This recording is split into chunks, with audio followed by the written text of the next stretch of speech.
Democrats here in Texas are telling me that voters are hungry for character again, integrity, moral leadership, service over scandal.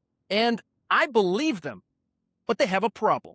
His name is Graham Platner, and how Democrats respond to this problem between now and November will tell you everything about whether the character argument is real or whether it's just another talking point.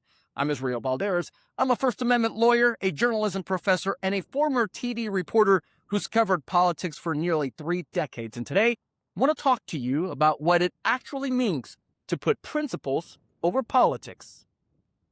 I'm down here in Dallas, Texas this week visiting family, and I've been having some fascinating conversations with local Democrats. And let me tell you, they're excited. For the first time in a long time, many of them think that they have a real shot at winning a U.S. Senate seat. The reason is James Talarico. He's a Democratic state representative who recently won his party's primary. Republicans have started to mock him, questioning his masculinity, portraying him as too soft for Texas politics. And his response has been to argue that leadership isn't about domination. It isn't about humiliating opponents. It isn't about appearing strong at every moment. It's about service, taking responsibility, having moral character, and listening to his supporters. I found myself agreeing with this idea that morality should matter in politics. After years of scandal, outrage, and tribal warfare, maybe Americans really are ready for something different. But then I asked a question. If character is making a comeback, how do Democrats explain Graham Platner? And that's when the conversation gets interesting. For those who haven't been following the story out of Maine, Platner is the Democratic U.S. Senate nominee running against Republican Susan Collins. Over the past several months, he's faced controversy involving sexist online comments, questions surrounding a neo-Nazi tattoo, reports of extensive sexting while married, and allegations from former romantic partners describing troubling behavior. Platner disputes some allegations and denies allegations of physical violence. Now, let me be clear about something. This video is not about determining whether every allegation against Graham Platner is true. That's not the point. The point is how Democrats are responding, because their response reveals something much larger than one Senate seat. Some Democrats have called on Platner to step aside. Others, a majority, have continued to support him. And when Democratic leaders are asked about the controversy, something happens that I've seen enough times in covering politics to recognize immediately. First, Democratic leaders acknowledge the allegations, but then they pivot. Check out Congresswoman Veronica Escobar from my hometown of El Paso, Texas. She was asked on CNN whether the allegations concerned her.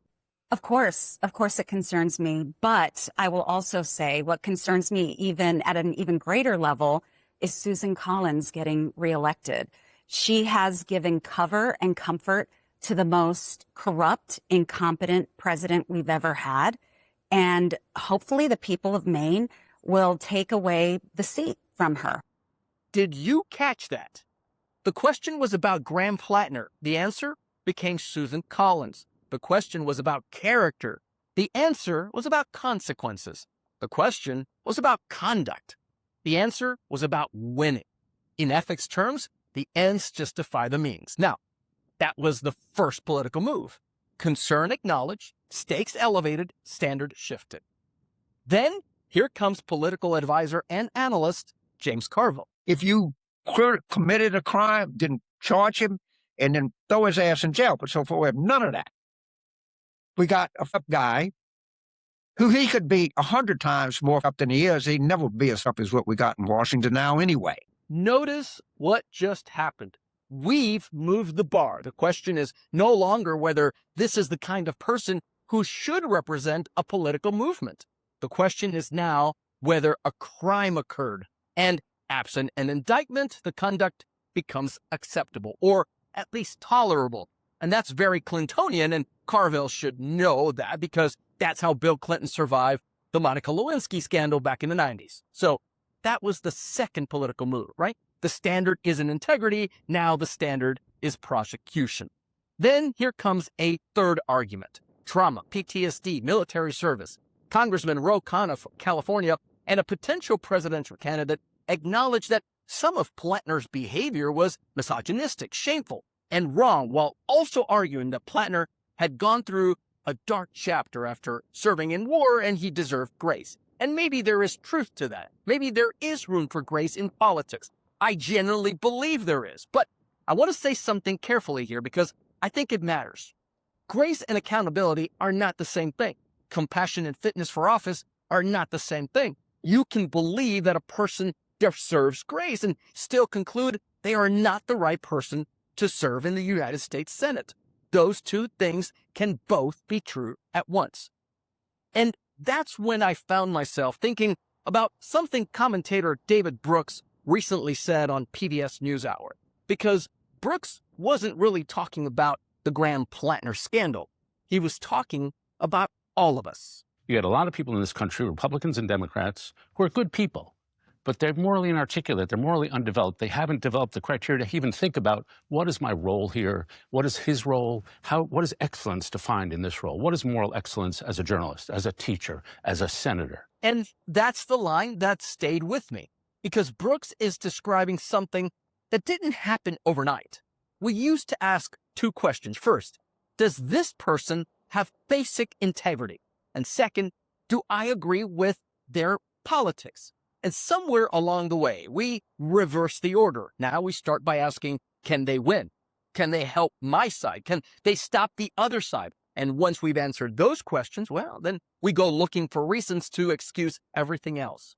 And that's not a Democratic problem, and that's not a Republican problem. That's a democracy problem. Which brings me back to those conversations I've been having here in Texas. Democrats are telling me that James Talarico represents something different. A politics built around character, service, moral leadership. And you know what? Maybe they're right. But if they're right, then David Brooks is right as well. The first question can't be whether someone helps our side win. The first question has to be whether they possess the character that we say we value. Because if Democrats reverse those questions, they won't just weaken a political party. They will weaken democracy itself. And here's the thing about principles. They don't mean much when they're convenient. The real test of a principle isn't whether you apply it to your opponents. No. The real test is whether you apply it to your allies. Because if character matters in Texas, it ought to matter in Maine too. I'm Israel Valderas, and that's Beyond the Talking Points.